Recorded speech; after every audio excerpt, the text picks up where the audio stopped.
هي الجميلة لمراجعة القرآن. ما هي الطريقة الصومالية اللي أخذتها على الشيخ يوسف؟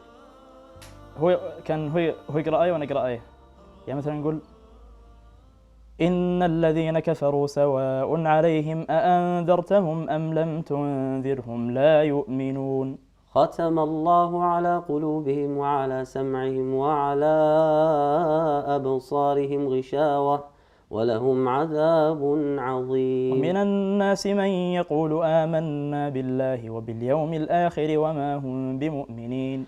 يخادعون الله والذين آمنوا وما يخدعون إلا أنفسهم وما يشعرون.